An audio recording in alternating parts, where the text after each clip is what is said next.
My grandkids came for summer. My 7-year-old granddaughter refused to eat. She whispered, "I hate it here." Mom said, "You are a poor loser." My heart broke. I hugged her and secretly called my driver. 3 hours, 4 Bentleys blocked my daughter-in-law's driveway. I stepped out and said 5 words that made her went pale. "I'm glad to have you here. Follow my story until the end and comment the city you're watching from so I can see how far my story has reached." I had been counting the days until summer for 3 months, 66 years old, and I still felt that childlike excitement when I knew my grandchildren were coming to stay. I spent weeks preparing my small apartment in Queens, buying their favorite cereals, setting up the pull-out couch in the living room with fresh sheets that smelled like fabric softener and hope. Fallon and James were supposed to arrive at 10 o'clock in the morning on that Tuesday in June. I had been up since 6 making pancakes from scratch the way I used to for their father when he was little. The kitchen felt warm and alive with the smell of vanilla and butter, and I caught myself humming while I cooked. These 2 weeks were going to be perfect. I was going to spoil them the way grandmothers are supposed to spoil their grandchildren. When Roman's car pulled up outside my building at exactly 10:15, I pressed my face against the window like an eager child. I watched him get out first, looking tired in that way that worried me. My son had always carried stress in his shoulders, and lately, those shoulders seemed permanently hunched. Then Marlo emerged from the passenger seat, her designer sunglasses reflecting the morning sun, her movement sharp and impatient even from 3 floors up. But it was the children who made my heart skip. James, now 6, bounded out of the back seat with his usual energy, his Superman backpack nearly as big as he was. But Fallon moved differently. My 7-year-old granddaughter, usually the first to run toward any adventure, climbed out, slowly dragging a small pink suitcase behind her. Even from the window, I could see something was wrong. I bussed them up and stood in my doorway, wiping my hands on my apron as I listened to their footsteps echoing in the stairwell. James appeared first, taking the stairs 2 at a time. "Grandma Celeste," he called, launching himself into my arms with the force of pure joy. I squeezed him tight, breathing in that sweet smell of childhood shampoo and morning sunshine. "There's my brave boy," I whispered into his hair. I made pancakes. His face lit up like I had just promised him the moon. But when I looked over his head, Fallon was hanging back half-hidden behind her parents. Her usual bright smile was nowhere to be seen. Roman gave me a quick, distracted hug. "Thanks for this, Mom. We really need this time away." "Of course, sweetheart. That's what grandmothers are for." Marlo stepped forward and I caught the familiar scent of her expensive perfume. Something French and cold that always made me feel like I needed to apologize for existing in the same space as her. She didn't hug me. She never did. "Remember what we discussed about bedtimes?" She said, her voice carrying that tone she used when she wanted to make sure everyone knew she was the authority. 8:30 sharp, no exceptions, and limited screen time. Fallon has been having issues with authority lately, so you need to be firm with her. I nodded, though something about the way she said issues with authority made my stomach tighten. "Well, be just fine, won't we?" "Princess," I said, crouching down to Fallon's level. My granddaughter looked at me for a brief moment, and I saw something in her eyes that made my chest ache. It wasn't just sadness. It was something harder. Something that seemed too old for a 7-year-old to carry. I guess she mumbled, not meeting my gaze. Marlo's smile was sharp as a blade. "They'll call you tonight to say goodnight, won't you, kids?" James nodded enthusiastically, but Fallon just shrugged. The gesture was so unlike her that I felt my first real stab of worry. After Roman and Marlo left, I tried to recapture the morning magic. I served the pancakes with strawberries cut into heart shapes the way I used to do for Roman. James dove in with gusto, syrup dripping down his chin as he told me about his new bicycle and his friend Tommy who could do wheelies. But Fallon sat at my small kitchen table, staring at her plate like the pancakes were a personal insult. She had always been my little chatterbox, full of stories about school and friends and dreams about becoming a princess or a doctor, or sometimes both. Now she sat in silence, pushing food around with her fork. "Not hungry, sweetheart?" I asked gently. She shook her head without looking up. "Maybe you're just tired from the car ride. We could watch a movie after breakfast. You can pick whichever one you want." Again, just a shake of her head. James, oblivious to the tension, finished his pancakes and asked if he could watch cartoons. I set him up in the living room with the remote, grateful that at least one of my grandchildren seemed happy to be here. When I returned to the kitchen, Fallon had pushed her plate away entirely. I sat down beside her, my heart hammering with a grandmother's instinct that something was terribly wrong. "Fallon, honey, what's going on? You seem so sad." For a moment, I thought she might tell me. Her lower lip trembled and she looked like she was fighting tears. Then she looked directly at me, and what she said next felt like someone had reached into my chest and squeezed my heart until it stopped beating. "I hate it here," she whispered so quietly I almost didn't catch it. "Mommy said you're a poor loser and we have to stay with you because Daddy feels sorry for you." The words hit me like a physical blow. I felt my breath catch, felt the familiar sting of tears behind my eyes. But it was what came next that truly shattered me. She said, "You never had anything good in your life, and that's why you live in this ugly place." She said, "Real families don't live like this." I stared at my granddaughter, this beautiful little girl who had just repeated words that could only have come from her mother's mouth. Marlowe had poisoned her against me, filled her head with cruelty disguised as truth. "Oh, sweetheart," I managed to whisper, my voice breaking. Fallon's eyes filled with tears then, but not the kind of tears that come from sadness. These were angry tears, frustrated tears. "I don't want to be here. I want to go home. I want my mom." I reached out to touch her hand, but she pulled away. The rejection cut deeper than her words had. "Fallon, I know this place isn't fancy like your house, but Mommy said you're jealous of her because she's pretty and has nice things, and you don't." The words tumbled out of her in a rush, like she had been holding them in for so long that they burst free. She said, "You try to make Daddy feel guilty about you because you're old and alone and nobody else loves you." Each word was a knife twisting in my chest. I had to grip the edge of the table to steady myself. This wasn't just cruelty. This was systematic destruction of a relationship, and my 7-year-old granddaughter was the weapon. But what broke me completely was seeing the confusion in Fallon's eyes. She was repeating these horrible things, but part of her knew they were wrong. Part of her was fighting against the poison her mother had fed her, and the conflict was tearing her apart. "I'm sorry, Grandma," she whispered suddenly and started to cry. Real tears now, the kind that come from a child's pure heart. "I don't want to say mean things to you, but Mommy said if I was nice to you, it would hurt her feelings." She said, "You're trying to steal me and James away from her." And there it was, the truth behind the cruelty. Marlowe hadn't just been content to exclude me from their lives. She had turned my own grandchildren into soldiers in a war I didn't even know we were fighting. I pulled Fallon into my arms, then despite her initial resistance, I held her while she sobbed against my shoulder, her small body shaking with the weight of emotions too big for her to understand. "It's okay, baby girl," I whispered into her hair. "None of this is your fault. You don't have to choose between loving your mommy and loving me. There's enough love in the world for everyone."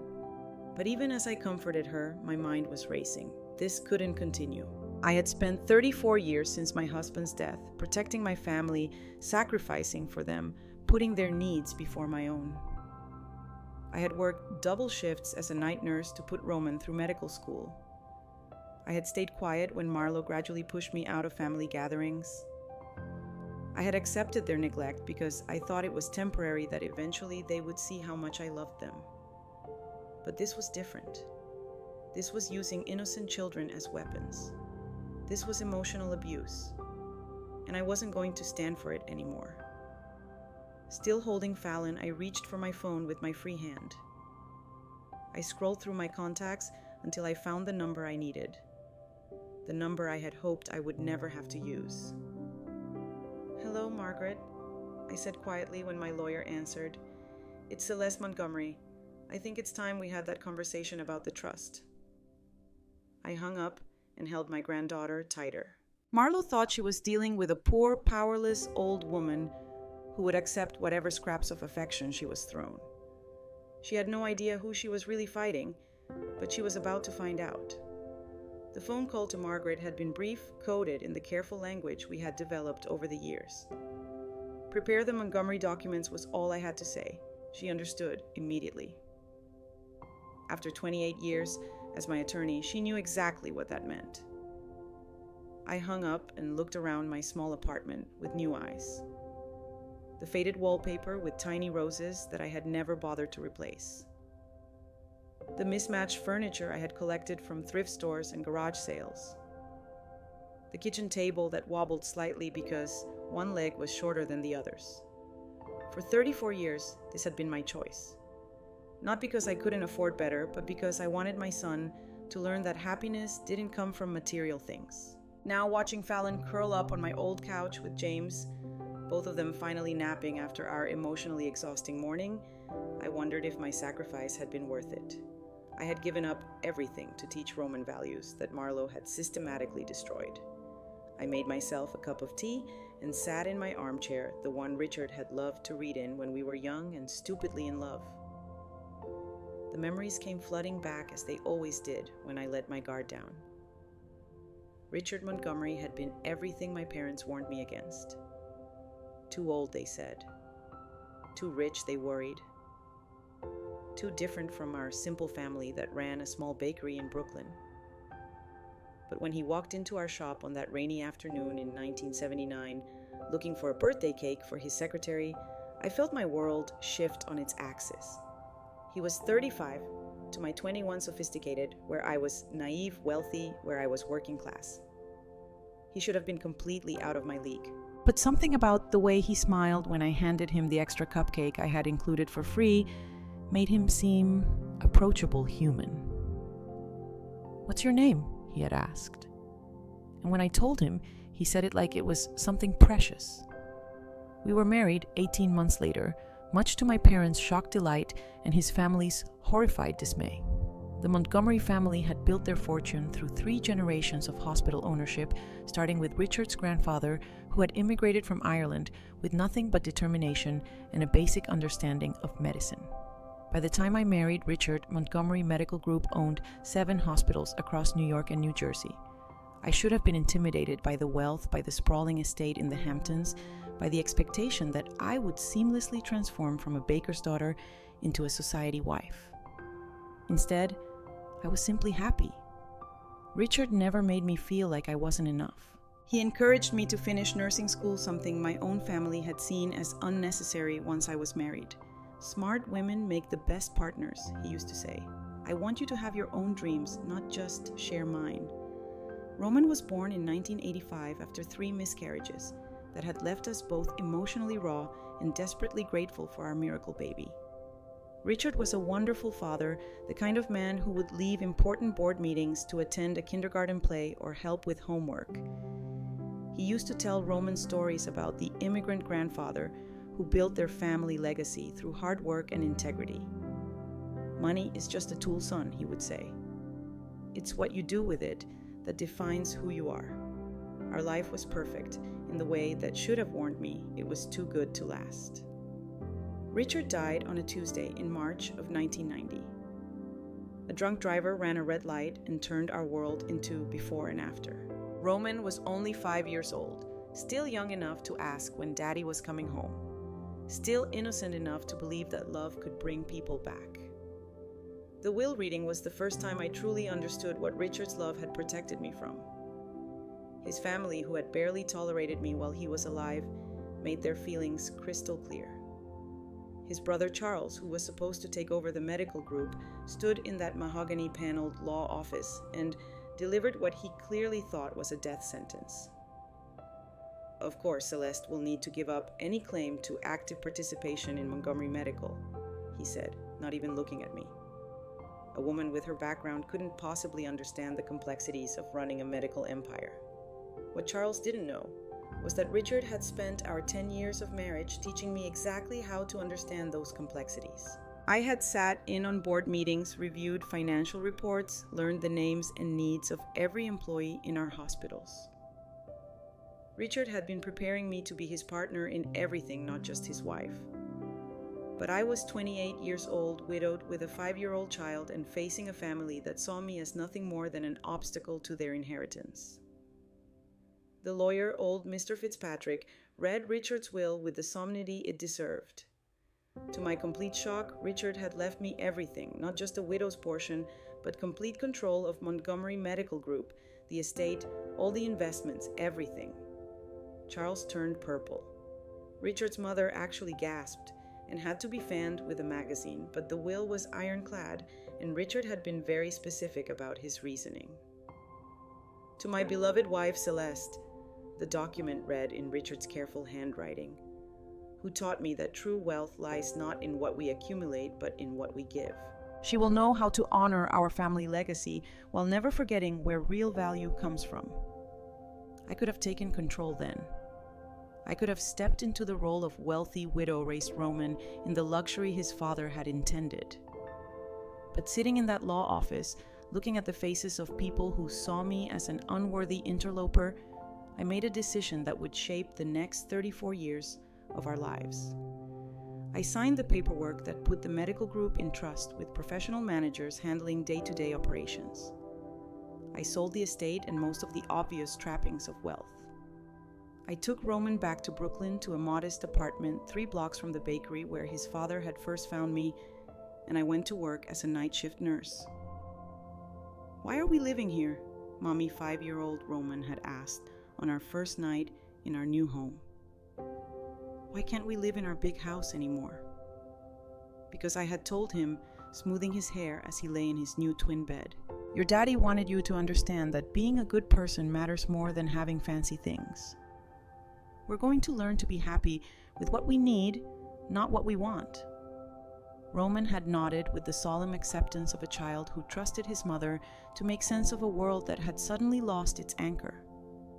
I worked night shifts at Brooklyn General so I could be home during the day while Roman was at school. I did homework with him at our wobbly kitchen table and took him to free events in the park on weekends. When he asked for expensive toys, I taught him to save his allowance and appreciate the value of earning what he wanted. When his classmates bragged about their family's vacations, I took him on adventures through New York's museums and libraries. The irony wasn't lost on me. While I was teaching my son that money didn't buy happiness, the trust fund I had established was growing exponentially. The hospitals I owned, but never claimed, were expanding, acquiring new facilities, becoming one of the most successful medical groups on the East Coast. Every year, Margaret would present me with reports showing increasing profits. And every year, I would tell her to reinvest everything and keep growing the fund for Roman's future. "Mrs. Montgomery," she had said during one of our annual meetings when Roman was in high school, "you realize you could live like a queen. On just the interest from these investments, I don't want to be a queen, Margaret," I had replied. "I want to be a mother." Roman graduated from high school with a full academic scholarship to Columbia, something that filled me with pride but also worry. I had raised him to value education and hard work, but sending him to an elite university meant exposing him to a world of privilege I had deliberately shielded him from. Still, he thrived. He studied hard, made good friends, and called me every Sunday to tell me about his classes and his dreams of becoming a doctor like his father had been. He never asked where the money for medical school was coming from when his scholarships ran out, and I never told him. I simply arranged for anonymous benefactors to handle his expenses, letting him believe he was earning his way through merit and luck. It was at Collier where he met Marlo. I knew something was different the first time Roman brought her home during his 3rd year of medical school. She was beautiful, certainly with that polished perfection that money could buy from childhood. But it wasn't her appearance that worried me. It was the way she looked around our modest apartment, the careful way she smiled when I served dinner on my mismatched plates. "So you're a nurse," she had said, making conversation over my homemade lasagna. That must be fulfilling. The pause before fulfilling told me everything I needed to know about what she really thought. Roman was oblivious, completely smitten with this sophisticated woman who seemed to find him fascinating. I watched him transform around her, becoming more conscious of his second-hand clothes, more apologetic about our simple lifestyle. He started making excuses for why she couldn't visit, suggesting they meet at restaurants instead of coming home for dinner. "Mom," he had said one evening after she left, "maybe it's time you thought about moving somewhere. Nicer. You've been in this place for so long. Don't you want something better?" The question broke my heart because I could hear Marlowe's voice in it. After years of teaching him that contentment came from within, my son was suddenly ashamed of the home where we had been happy together. "I like it here," I had said simply. "It has good memories." But I could see in his eyes that my answer wasn't what he had hoped for.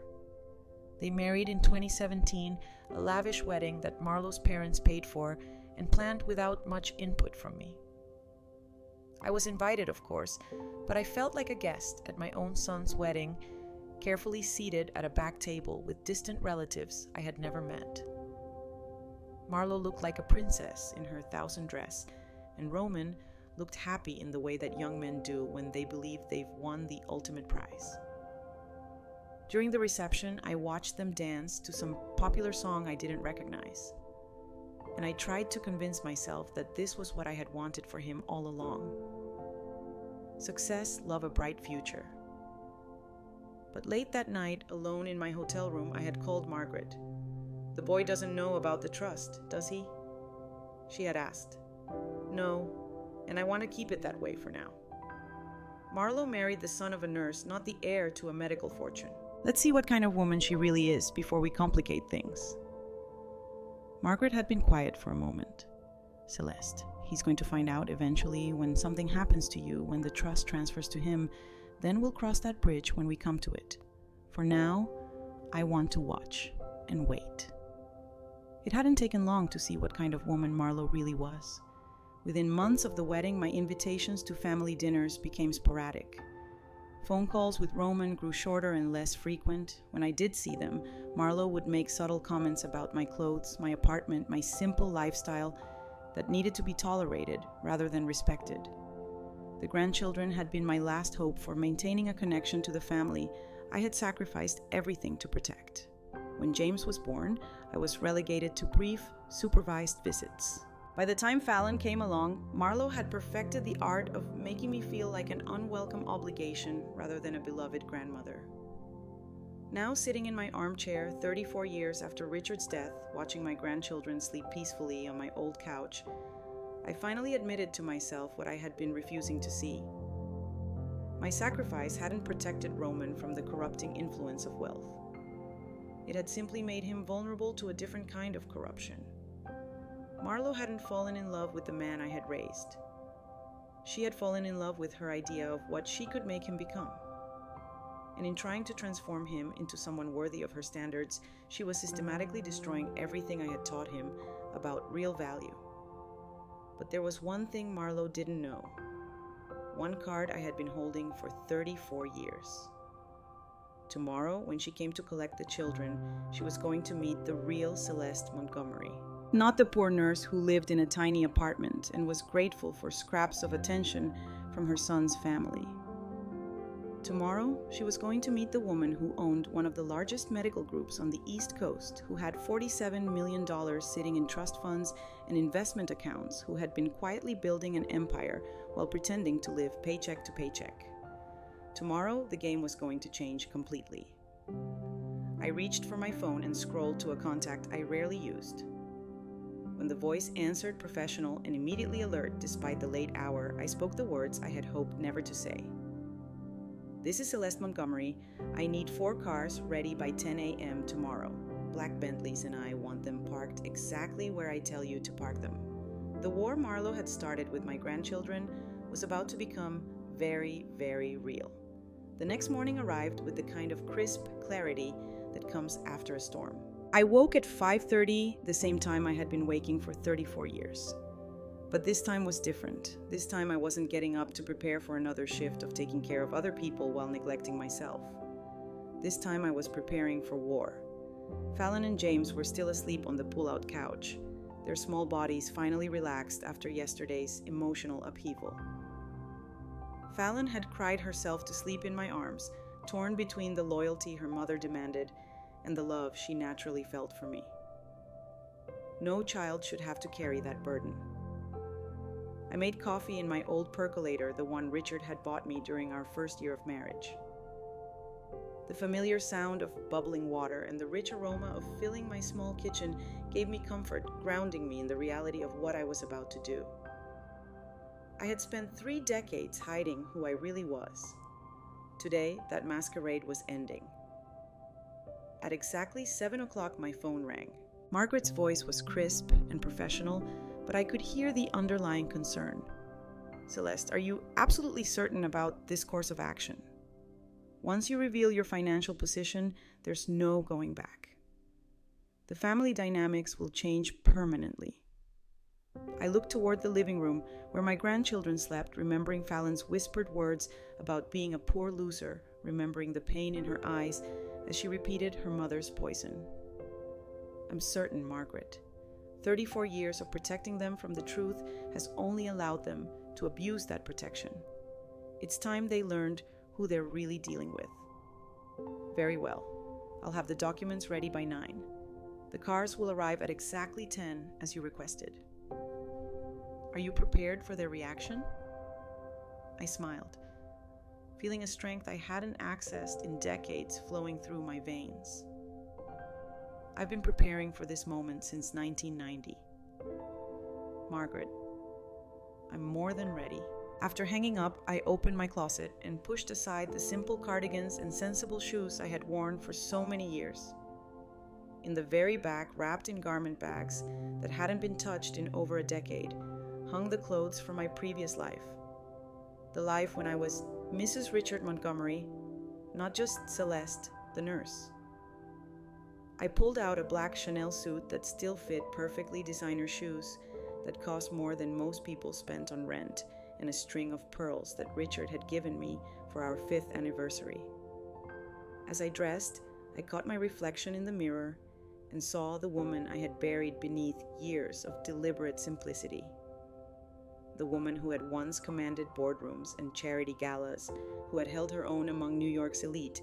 The transformation was more than physical. As I pinned my hair into the elegant chignon I used to wear, as I applied makeup with the skill I had learned from the best cosmetologist money could buy, I felt my confidence returning like muscle memory. This was who I really was. This was the woman Marlo had underestimated so completely. Fallon woke first, rubbing her eyes and looking around my apartment with the confusion that comes from sleeping in an unfamiliar place. When she saw me, her mouth fell open. "Grandma, you look different." I knelt down to her level, smoothing her tangled hair with gentle fingers. Sometimes sweetheart people have to dress up for important meetings. Today is one of those days. James stirred awake and gasped when he saw me. "Wow, Grandma, you look like a movie star." Despite everything, I laughed. "Thank you, baby. Now, let's get you both dressed and fed. Your parents are coming to pick you up soon, and I have something very important to discuss with your mother." As I helped them get ready, my phone buzzed with updates from Margaret. The cars were being detailed and would arrive precisely on schedule. The documents were prepared and loaded into her briefcase. The stage was set for the performance of a lifetime.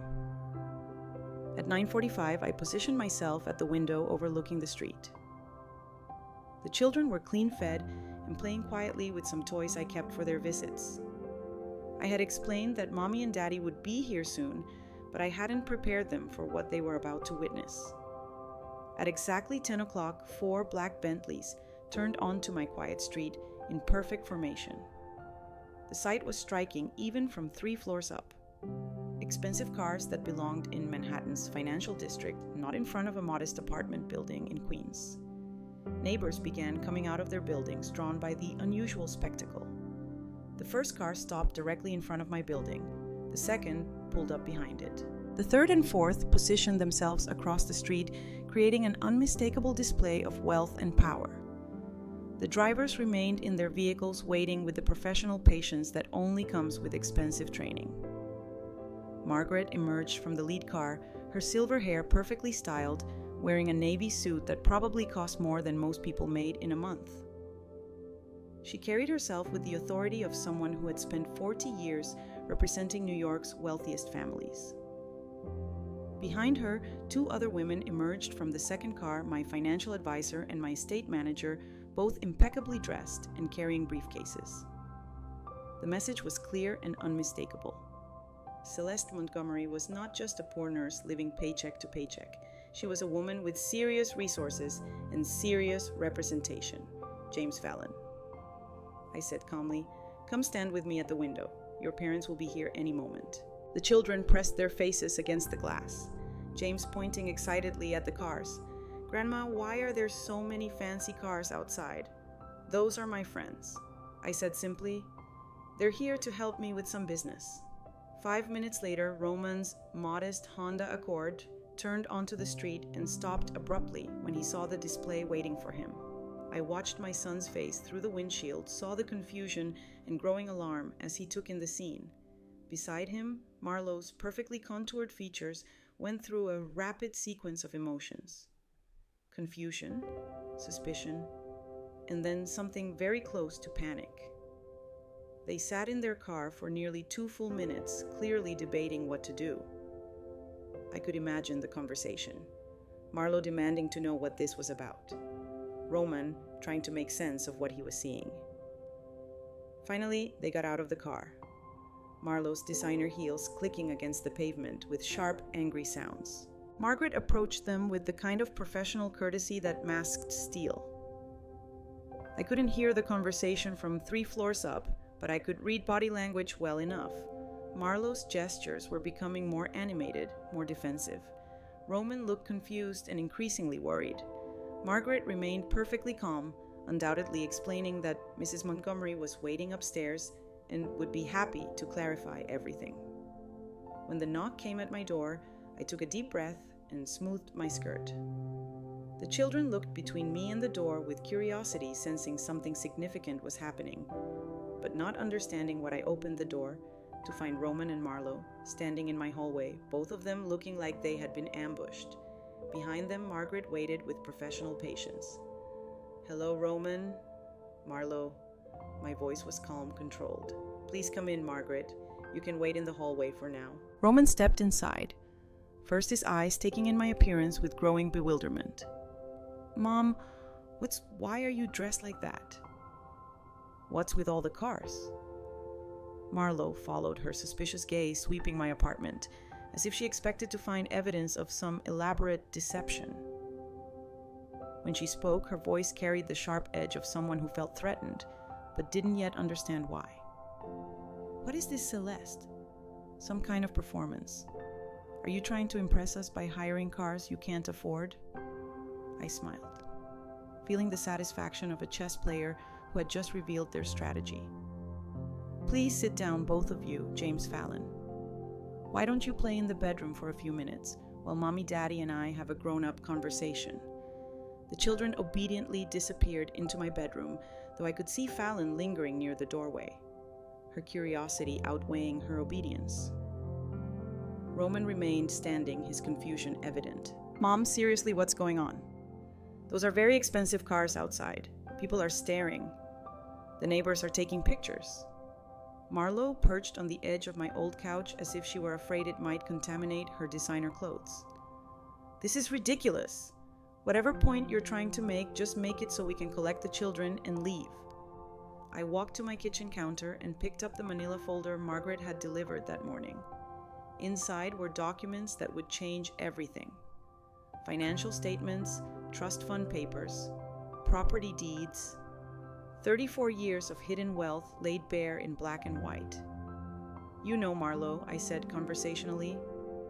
Yesterday, my granddaughter told me some very interesting things. She said, you told her I was a poor loser who lived in an ugly place because I never had anything good in my life. Marlo's face flushed, but her chin lifted defensively. Children misinterpret things. If Fallon said something inappropriate, I'm sorry, but she also said you told her that real families don't live like this.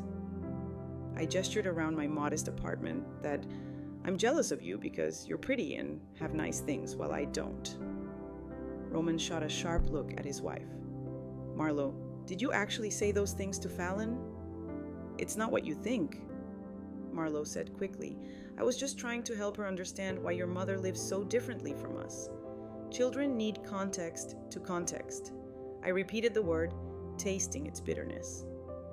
You're right, Marlo. Children do need context, so let me provide some.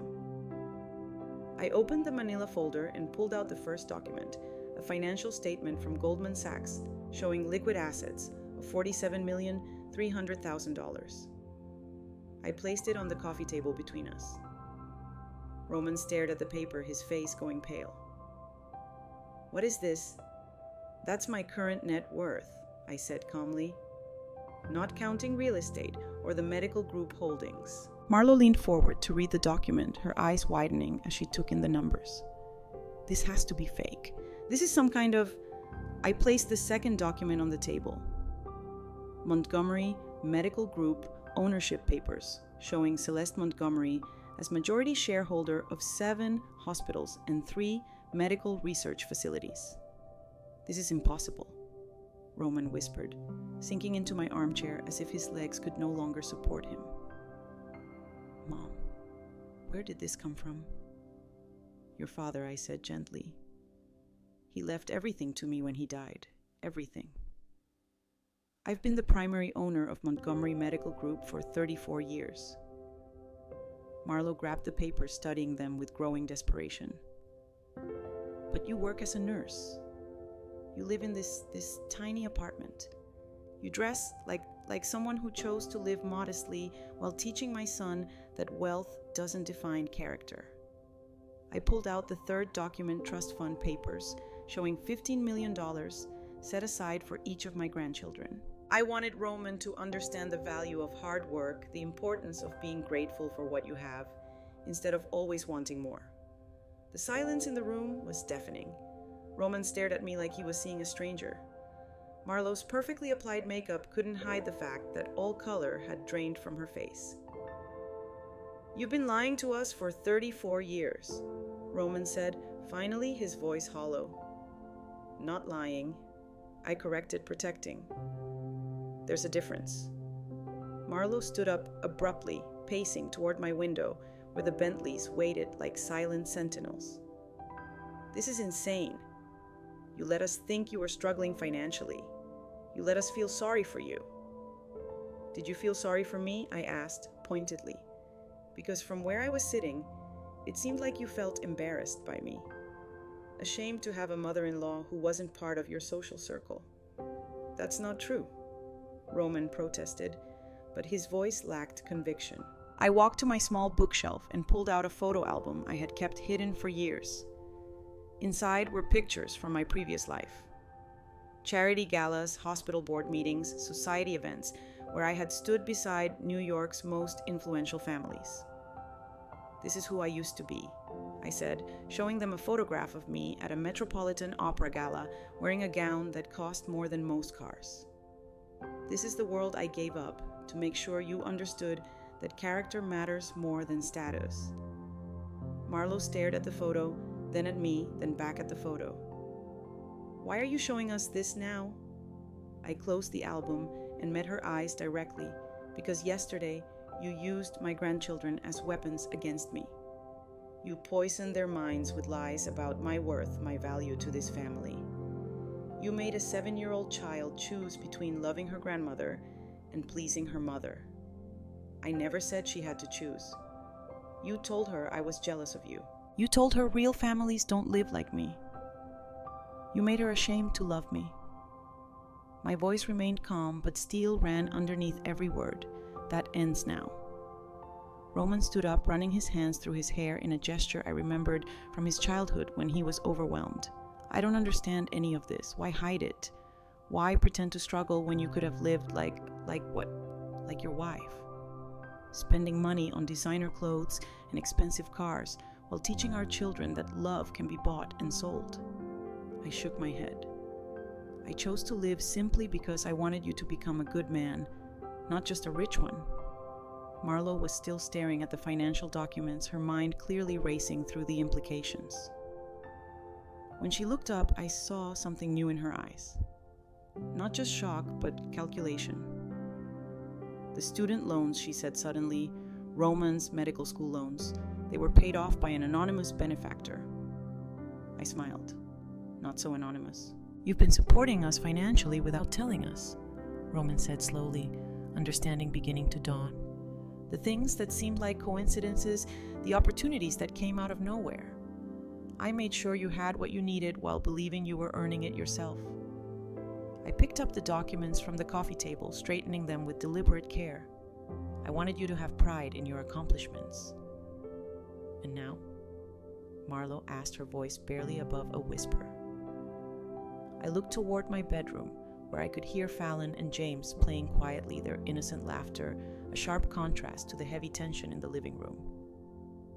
Now, I said, we're going to discuss new arrangements, because I will not allow my grandchildren to be turned against me by someone who has spent years underestimating exactly who she was dealing with. The war was no longer hidden.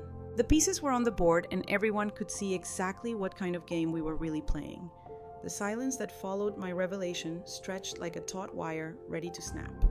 Roman stood frozen beside my armchair, staring at the financial documents as if they might disappear if he blinked. Marlo had moved to the window, her back rigid, as she watched the 4 Bentleys lined up like an army waiting for orders.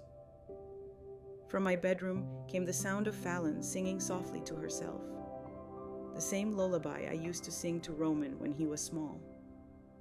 The innocence of that sound in the midst of this confrontation made my chest tighten with protective fury. I need to understand something, Roman said finally, his voice strained. You've been watching me struggle through residency, watching me worry about money, about providing for my family, and all this time you could have what? I interrupted gently. Robbed you of the satisfaction of earning your success. Could have turned you into someone who expected wealth instead of working for it. Marlo spun around from the window, her composure finally cracking. You let me think you were a burden. You let me believe you needed our charity, our tolerance. Do you have any idea how that makes me look now? How it makes you look? I raised an eyebrow. Marlo, this isn't about your image. This is about the fact that you've spent years poisoning my grandchildren against me because you thought I was beneath your standards. That's not true, she protested. But her voice lacked conviction. I walked to my purse and pulled out a small recording device.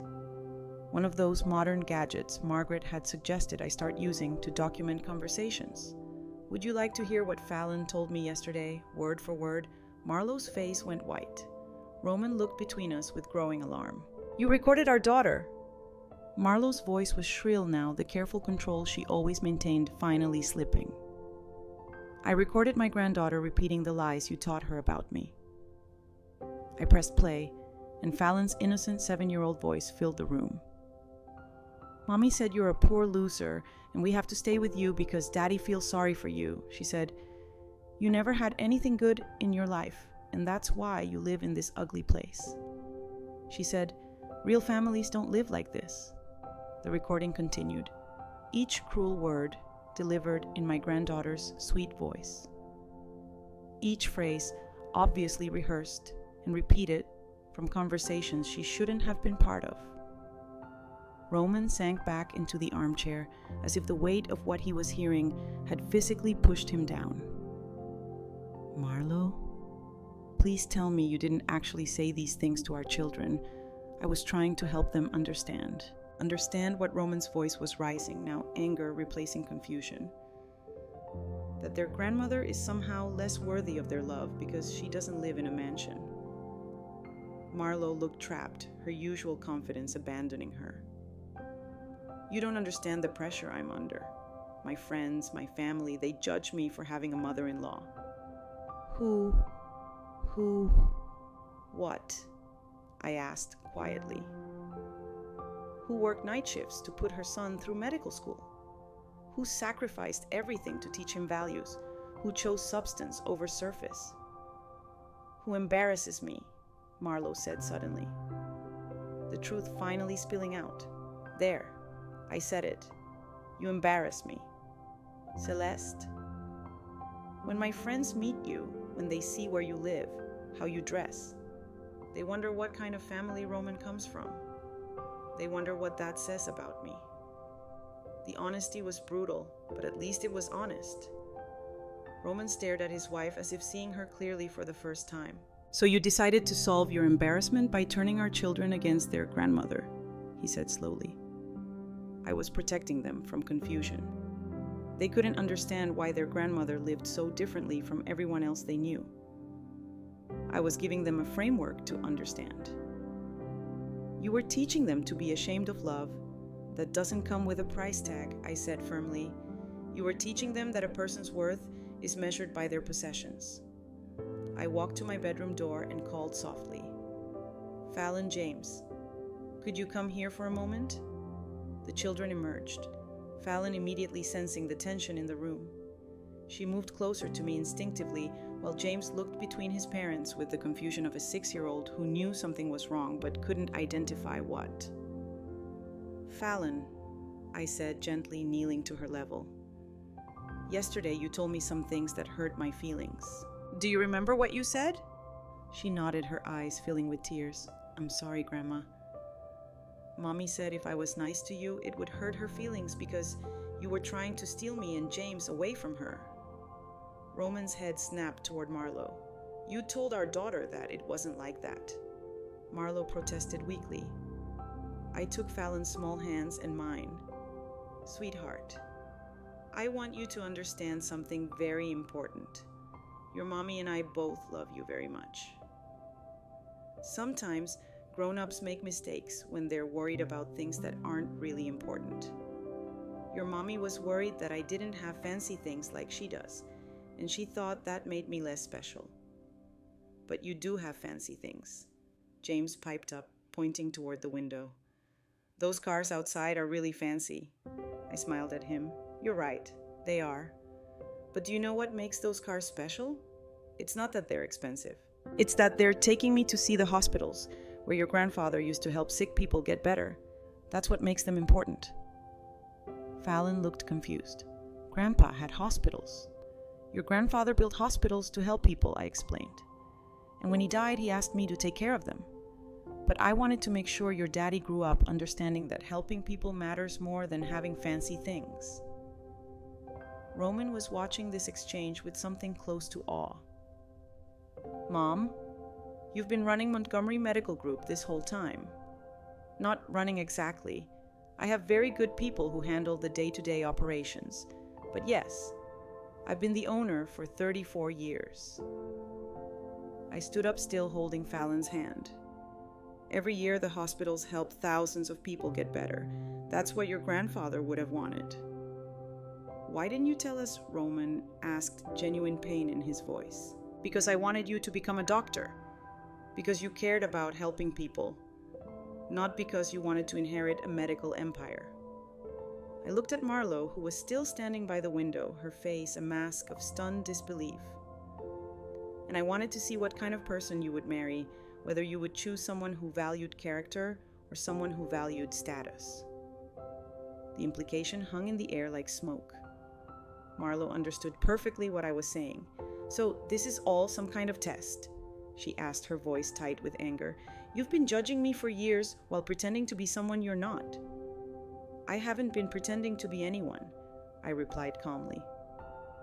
I've been choosing to live simply while you've been choosing to judge me for it. There's a difference.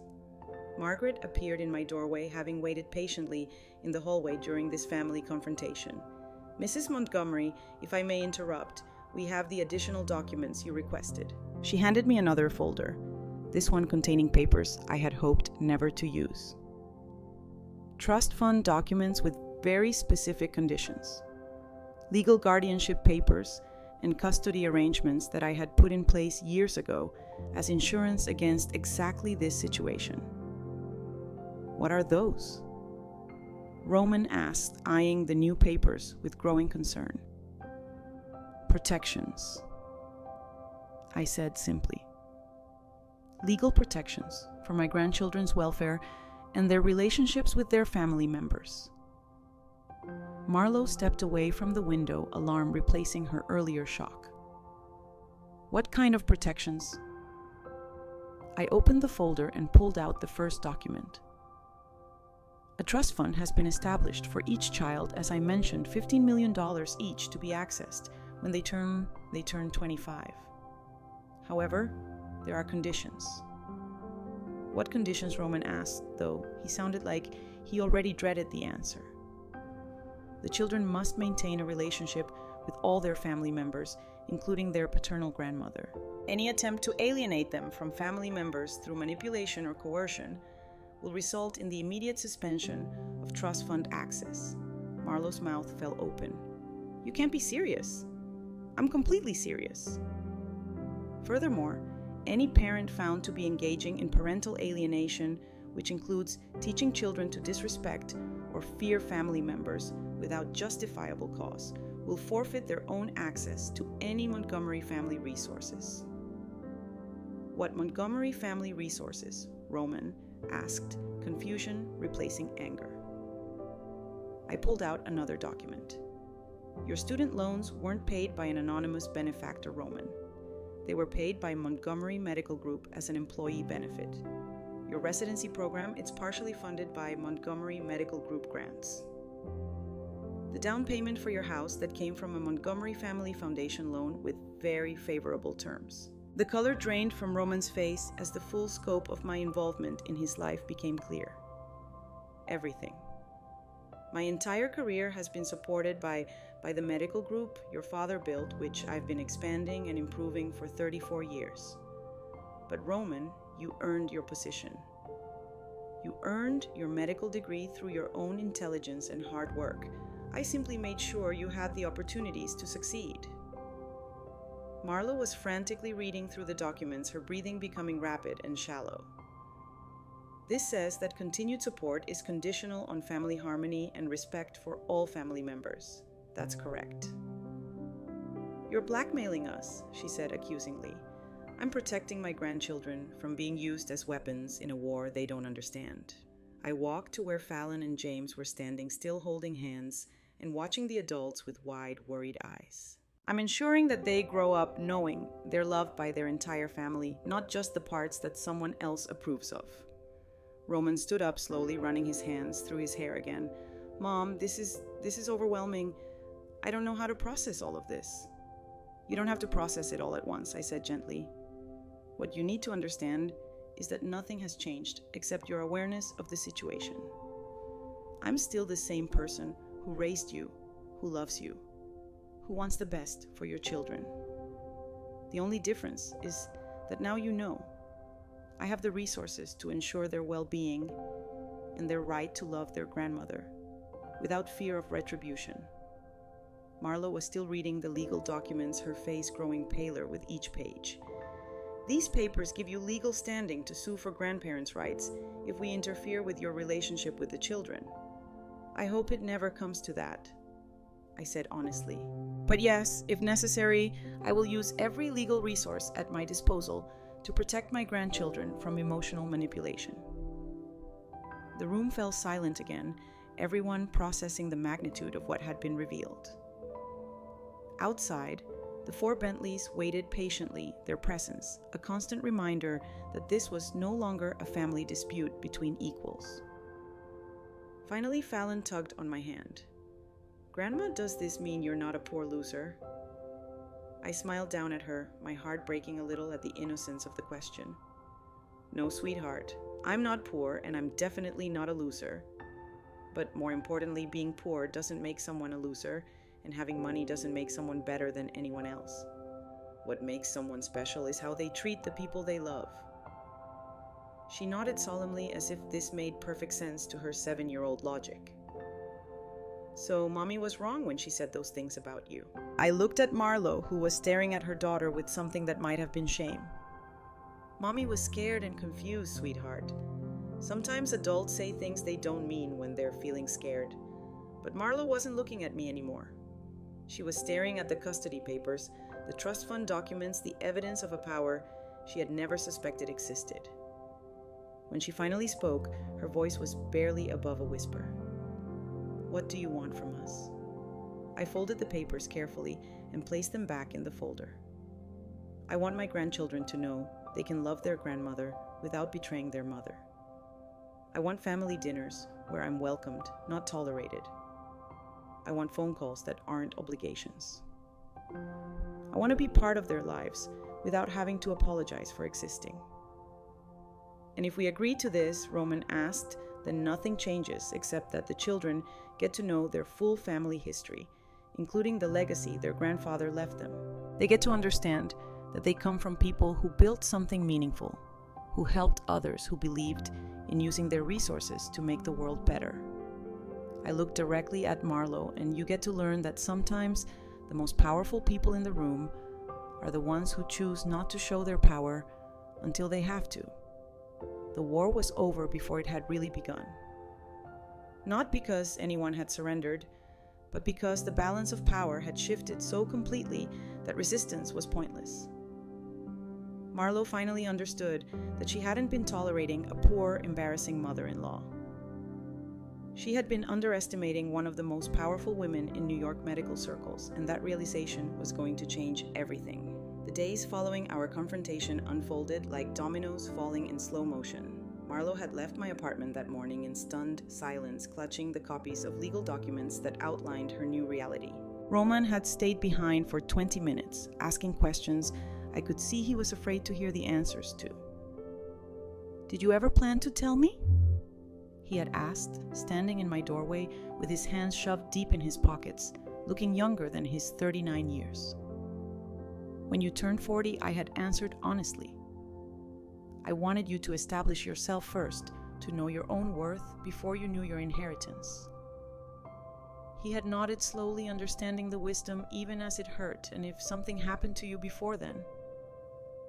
Margaret has instructions. Everything would have transferred to you immediately, along with a letter explaining everything. I had touched his cheek the way I used to when he was small. I never intended to take the truth to my grave, Roman. I just wanted to choose the right time. But Marlo had taken that choice away from both of us. 3 days later, I was in my kitchen making tea when my phone rang. It was Roman, his voice tight with an emotion I couldn't quite identify. "Mom, I need to tell you something about Marlo, about what she's been doing." I sat down my teacup, suddenly alert. "What do you mean I went through her things, her computer, her phone records?" "After what happened at your apartment, I couldn't stop thinking about the recordings you played about the things she said to Fallon." He paused, and I heard him take a shaky breath. "It's worse than we thought." "How much worse?" "She's been documenting everything about you for months. Your routines, your apartment, your finances, or what she thought your finances were. She had a whole file on her laptop labeled Celeste Investigation." My blood went cold. "What kind of documentation? Photos of your building, your mailbox, your car?" "She hired a private investigator 6 months ago to look into your background. She was trying to find proof that you were hiding assets or lying about your income." The irony was staggering. Marlo had been looking for evidence of deception and had completely missed the $47 million elephant in the room. "There's more." Roman continued, his voice getting tighter. "I found email chains between her and her mother, her sister. They've been planning ways to limit your access to the kids. They were talking about having you declared mentally incompetent." I gripped the phone harder. "On what grounds? Your age, your financial irresponsibility, your inappropriate attachment to the children." They were building a case to prove you weren't fit to be around Fallon and James unsupervised. The betrayal cut deeper than I had expected. Not just from Marlo, but from people who had never even met me, who had been willing to destroy an elderly woman's relationship with her grandchildren based on lies and prejudice. Roman, there's something you need to understand. The private investigator, she hired his name, is David Chen, and he works for a firm that specializes in asset recovery and fraud investigation. How do you know that? Because Margaret has been monitoring any inquiries into my background for years. It's standard protocol for someone with my level of assets. We know exactly what Mr. Chen found, and more importantly, what he reported back to your wife. Silence stretched between us. Finally, Roman spoke, his voice hollow. What did he find? Nothing. Because I've never hidden my assets illegally, and my financial arrangements are completely transparent to anyone with the proper legal access. I paused, letting this sink in. But the fact that she hired him tells us exactly what her intentions were. She was looking for ammunition to use against you. Worse than that, she was looking for evidence of fraud so she could have me investigated by the authorities. She wanted me arrested, Roman. The sharp intake of breath on the other end of the line told me he hadn't considered this possibility. The emails to her family weren't just gossip, I continued. They were building a legal strategy to remove me from your lives permanently. If she had found what she was looking for, I would have been facing criminal charges. But she didn't find anything. No, but she didn't stop looking. According to Margaret's sources, she contacted 3 different law firms in the past 2 months asking about elder abuse cases and financial exploitation. She was shopping for lawyers who would help her build a case against me. I heard Roman sink into a chair, the sound of defeat clear even through the phone. I married a monster. You married someone who felt threatened by something she didn't understand. Unfortunately, instead of trying to understand it, she decided to destroy it. What happens now? That was the question I had been dreading, because the answer was going to hurt him almost as much as the truth about Marlo had. Now we implement the protections I put in place. The trust fund conditions aren't just about parental alienation, Roman. They include clauses about any attempts to legally harass or intimidate family members. Marlo's investigation and her attempts to build a fraud case constitute legal harassment, meaning she's already violated the terms of the children's trust funds. The $15 million set aside for each of them is no longer accessible to her as their guardian. It will be held in trust until they're 25, and she'll have no say in how it's managed. Roman was quiet for a long time. When he spoke again, his voice was different, harder. There's something else I found in her emails to her sister. I waited. She's been planning to divorce me. Has been for months. She was waiting until she could prove you were a financial liability so she could argue for full custody. She wanted to make sure the kids never saw you again, and she wanted to use that as leverage for a bigger settlement. The pieces clicked into place with sickening clarity. Marlo hadn't just been trying to eliminate me from their lives out of embarrassment or social anxiety. She had been systematically working to destroy my relationship with my grandchildren as part of a calculated plan to maximize her divorce settlement. She never loved me. Roman continued, his voice breaking slightly. The whole marriage was a business transaction. She married the son of a nurse because she thought it would make her look charitable, and she was planning to trade up once she had secured her social position and had children to use as bargaining chips. Roman, no, Mom. I need to say this. I've been an idiot. I let her convince me that you were the problem, that your simple lifestyle was somehow a reflection on me. I let her poison my children against their grandmother because I was too proud to see what was really happening. The pain in his voice was almost unbearable. This was my son, the little boy I had raised to be kind and honest, discovering that the woman he had pledged his life to had been playing a long game of deception and manipulation. "What are you going to do?" I asked gently. I'm going to file for divorce, and I'm going to ask for full custody of the children. Roman, that's a very serious step. Are you sure? I'm sure. I found her research on parental alienation tactics. Mom, she wasn't just accidentally turning the kids against you. She was following a playbook. She has articles printed out about how to systematically destroy a child's relationship with a grandparent. She studied this like it was a college course. My heart broke for my grandchildren. They hadn't just been caught in the crossfire of adult conflicts. They had been deliberately targeted in a campaign of emotional manipulation designed to serve their mother's financial interests. I have copies of everything, Roman continued. The emails, the investigation reports, the legal consultations. Margaret will want to see all of it. Yes, she will. But Roman, I want you to think carefully about what comes next. Once you start divorce proceedings against someone like Marlo, someone who has been planning and calculating for this long, it's going to get very ugly very quickly. Let it get ugly. She used my children as weapons against their grandmother. She was willing to have you arrested on false charges to get what she wanted. I don't care how ugly it gets. That afternoon, Roman came to my apartment with a banker's box full of printed emails, documents, and financial records. Margaret arrived an hour later, and the three of us spent the evening going through evidence of a conspiracy that was breathtaking in its scope and cruelty.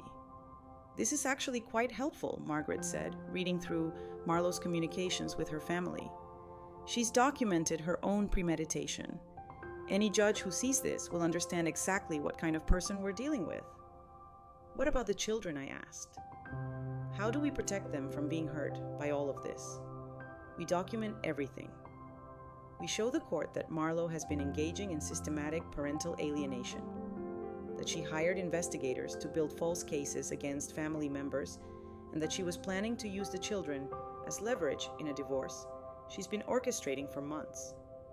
Roman looked up from a stack of emails. Will they have to testify? Will they have to choose sides? Not if we do this right, Margaret assured him. The evidence speaks for itself. We have her own words, her own plans, her own documentation of deliberate manipulation. No child should have to testify against their mother. But in this case, the mother has provided all the evidence we need. As the evening wore on, the full extent of Marlo's deception became clear. She had been living a completely different life than the one Roman thought they shared. While he believed they were building a family together, she had been systematically planning his destruction and mine. But she had made one crucial error. She had underestimated exactly who she was trying to destroy. The woman she thought was a powerless nurse was actually someone with resources she couldn't have imagined, legal protection she couldn't have anticipated, and documentation of her own crimes that she never knew was being collected. There's one more thing, Margaret said as she packed up the documents. The private investigator she hired, he's been reporting her activities to us for 3 months. Professional courtesy between investigators. When someone starts digging into a client of ours, we like to know what they're looking for. Roman stared at her. You've been watching her watch us. Standard protection protocol. We knew she was building a case. We knew what kind of case, and we knew it would fail. But we documented everything she did, every law firm she contacted, every false allegation she tried to substantiate. So she never had a chance. She never had a chance. The moment she decided to use children as weapons against their family, I said firmly, some lines should never be crossed. That night, after Roman and Margaret left, I sat in my kitchen looking at the photos Marlo had taken of my building, my car, my simple life that had driven her to such extremes of hatred and calculation. Tomorrow, the real battle would begin. But tonight, I felt something I hadn't felt in years. I felt powerful, not because of my money or my legal team or my hidden empire. I felt powerful because I had finally stopped hiding who I was to protect people who didn't deserve protection. Marlo had spent months documenting evidence to use against me. She never suspected that every move she made was being documented to use against her. The student had become the teacher, and the lesson was about to be very expensive. 1 year later, I stood in the kitchen of my new home. Not the mansion I could have bought, but a comfortable house in a quiet neighborhood with a yard big enough for swing sets and birthday parties. The morning sun streamed through windows that looked out over a garden where Fallon and James were playing with their new puppy, a golden retriever they had named Grandpa in honor of the man they were finally learning about. The divorce had been swift and decisive. Faced with evidence of her own documented conspiracy, Marlo had accepted a settlement that gave Roman primary custody with supervised visitation for her. She had moved back to her parents' house in Connecticut, her designer lifestyle funded now by alimony rather than the Montgomery fortune she had tried so desperately to claim. "Grandma Celeste, can you come outside?" Fallon called through the screen door. "Grandpa the dog wants to meet the new flowers you planted." I smiled, wiping my hands on a dish towel. At 8 years old now, Fallon had blossomed into the confident, loving child she was meant to be. Once the poison of manipulation had been removed from her system, it had taken months of family therapy and patient conversations. But she understood now that loving multiple people didn't diminish her love for any one of them.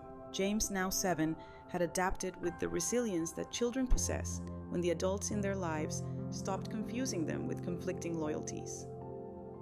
He spent his weekends helping me in the garden, asking endless questions about his grandfather and the hospitals that still bore the Montgomery name. Roman appeared in my doorway holding 2 cups of coffee and looking more relaxed than I had seen him in years. "The kids want to know if we can visit the main hospital this afternoon. James has been asking about the children's wing again." "Of course," I said, accepting the coffee gratefully. "Margaret called this morning. The new pediatric research facility is ready for the dedication ceremony next month. I thought the children might like to see their grandfather's name on the building." We had decided together that it was time for Fallon and James to understand their full heritage, not the money. They were still too young for that burden, but the legacy of service, the family tradition of using resources to help others. They knew that their great-grandfather had built hospitals to help sick children, and that their grandmother continued that work. "Any word from Marlo this week?" I asked, though I already knew the answer from Roman's expression. "She canceled her visitation again, 3rd time this month." He shook his head, but there was more sadness than anger in his voice. "Now her lawyer says she's struggling to adjust to the new family dynamic." What that really meant was that Marlo couldn't handle being in a room with children who no longer saw her as the ultimate authority, who had learned to think for themselves about the relationships in their lives. The supervised visits had been uncomfortable for everyone, with Marlo trying to reassert control that no longer existed, and the children politely but firmly maintaining the boundaries they had learned to set. "She'll come around," I said, though I wasn't entirely sure I believed it. "Being a mother is the most important thing she has left. Eventually she'll realize that being part of their lives is more valuable than controlling their lives." Roman looked out the window at his children, who were now teaching the puppy to sit. "Do you think I'm naive for still hoping she can change? I think you're a good father for wanting your children to have a relationship with their mother, even after everything she did. That speaks well of your character, not your naivety." It was true. Despite the evidence of Marlo's manipulation, despite the months of legal battles and emotional chaos, Roman had never tried to turn the children against their mother. He had explained in age-appropriate terms that sometimes adults make mistakes when they're scared or confused, and that families sometimes need time to learn better ways to love each other. The front door opened, and Margaret walked in carrying her familiar briefcase and wearing an expression that I had learned meant good news. "The Patterson Medical Group acquisition is complete," she announced, settling into a chair at my kitchen table. "Montgomery Medical Group now owns 12 hospitals across 3 states, and we're officially the largest private medical group in the Northeast." "That's wonderful," I said, and meant it. Every expansion meant more resources for research, more beds for patients, more jobs for people who shared our commitment to healing. "There's something else," Margaret continued, opening her briefcase. "The board meeting yesterday approved the new family foundation structure. Roman, when you're ready to take over operational control, everything will be in place for a seamless transition." Roman looked up from his coffee, still not entirely comfortable with discussions of his future inheritance. I still think 40 is too young to take over something that significant. Your father was 38 when he inherited from his father, I reminded him. And you've had the advantage of medical training and actual experience in hospitals. You understand the mission in a way that goes beyond business. It was true. Roman's years as a resident and now as an attending physician had given him insights into healthcare that most medical group owners never developed. He understood patient care from the ground up, knew what doctors and nurses needed to do. Their jobs effectively could speak with authority about the kind of facilities that actually serve their communities. The children's trust funds have been restructured as well. Margaret added, addressing me. Per your instructions, they're now tied to the foundation. When they reach 25, they'll inherit not just money, but stewardship responsibilities. This had been my idea, inspired by watching Fallon and James develop their own sense of empathy and justice. Rather than simply giving them wealth, I wanted to give them purpose. Their trust funds would provide financial security, but accessing them would require active participation in the Family Foundation's mission of healthcare and community service. What kind of responsibilities? Roman asked. They'll serve on the foundation board, help determine funding priorities, and participate in direct service projects. The money comes with the expectation that they'll use it to continue what their great-grandfather started. Roman smiled, understanding the wisdom in this approach. So they'll inherit the obligation to help others, not just the means to help themselves. Exactly. Though they'll have complete freedom to choose how they fulfill that obligation. They might become doctors like you, or researchers, or administrators, or advocates. The important thing is that they understand wealth as a tool for service, not an end in itself. Through the window, we watched Fallon patiently teaching James how to brush the puppy's fur while explaining something to him in the serious way that 8-year-olds explain important things to 7-year-olds. They were good children, kind children, and I felt confident that they would grow into adults who understood the difference between having resources and being entitled to them. There's one more thing, Margaret said, pulling out a final document. The custody modification you requested has been approved. You're now listed as a legal guardian with full rights in case of emergency. Roman's decision, but it makes it official.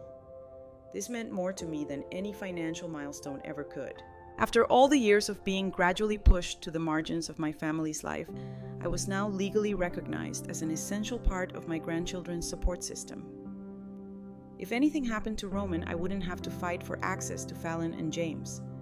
I would simply step into my role as their primary caregiver. Thank you, I said to Roman, meaning it more deeply than those simple words could convey. Thank you, he replied, for never giving up on us even when we gave up on you. For protecting us in ways we didn't even know we needed protection. For teaching me that real strength sometimes looks like weakness to people who don't know what they're looking at.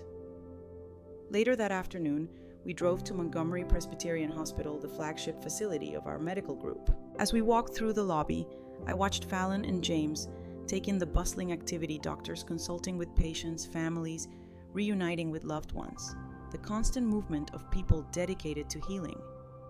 This is where Daddy works sometimes, I explained as we rode the elevator to the administrative floor. And this is where your great-grandfather used to work every day. Did he wear a white coat like Daddy James asked? Sometimes, but more often, he wore regular clothes because he spent a lot of time talking to people about how to make the hospital better for patients. We arrived at the boardroom where a portrait of Richard hung alongside the other founding members of what had become Montgomery Medical Group. The children stood before his picture, studying the face of the grandfather they had never met, but whose legacy they were inheriting. He looks like Daddy, Fallon observed. He does, and he would have loved you both very much. He believed that families should take care of each other and use their blessings to take care of other people too. As we drove home, the children chattering in the back seat about everything they had seen, I felt the deep satisfaction of a plan that had finally come to fruition. Not the plan to hide my wealth that had been about protection. The real plan, the one I had been working toward for 34 years, was to raise a family that understood that love and responsibility were inseparable. Roman had learned that lesson through hardship, through discovering that the people who claimed to love you might have ulterior motives. The children were learning it through abundance, through understanding that having much means owing much to the world around you. That evening, after dinner and homework and the elaborate bedtime ritual that involved reading 3 stories and checking for monsters under the bed, I sat in my living room with Roman while the children slept peacefully upstairs. "Do you ever regret it?" he asked. "All those years of living simply when you could have lived?" "Well, like this." He gestured around the comfortable but modest home I had chosen. I considered the question seriously. No, I regret that it took a crisis to bring us back together. I regret that the children had to be heard in the process. But I don't regret the years I spent teaching you that character matters more than status. Even if it meant you were lonely, even if it meant being disrespected and excluded, Roman, I was never lonely when I was with you. And being disrespected by people who didn't know my worth only proved that I was right to value different things than they did. We sat in comfortable silence for a while, listening to the sounds of a house full of family, the soft whisper of the dishwasher, the distant hum of a nightlight in the children's room, the settling sounds of a home that was truly lived in. "I have something to tell you," Roman said finally about Marlo. I waited. "She's getting remarried to someone she met through her parents, someone who thinks she was the victim in our divorce." I felt a pang of something. Not quite sadness, not quite pity, but a complex emotion that encompassed the waste of potential. The tragedy of someone who had chosen manipulation over authenticity so completely that she couldn't find her way back to genuine connection. "I hope she's happy," I said, and meant it. "I hope she learns to love someone without trying to control them. Will you tell the children? We'll tell them together when you're ready. They should know that their mother is starting a new chapter in her life. It might even be good for them to see that people can choose different paths and still find contentment." Roman nodded, though I could see he was still processing his own feelings about his ex-wife's future. "There's something else," he said. "Something I've been wanting to say for months. What's that? I'm proud to be your son. Not because of the money or the hospitals or any of that. I'm proud because you taught me that doing the right thing is more important than looking like you're doing the right thing. You taught me that love means protecting people from harm even when they don't understand that they're in danger." I felt tears prick my eyes. "You've always been my greatest accomplishment, Roman. Not the business I inherited or the wealth I preserved. You, the man you became, the father you are, the integrity you've maintained even when it would have been easier to compromise." Outside, the first stars were appearing in the darkening sky. Tomorrow would bring new challenges, new opportunities to use our resources wisely, new chances to demonstrate that wealth without wisdom is merely accumulation, but wealth with purpose is transformation. But tonight, I was simply a grandmother whose family was whole again, whose legacy was secure, not in bank accounts or legal documents, but in the character of the people I loved most. The war was over. Love had won. Not through conquest, but through patience, not through force, but through the quiet strength of never giving up on the people who matter most. And in the end, that was the only victory that had ever mattered. Now I'm curious about you who listened to my story. What would you do if you were in my place? Have you ever been through something similar? Comment below. And meanwhile, I'm leaving on the final screen 2 other stories that are channel favorites, and they will definitely surprise you. Thank you for watching. Until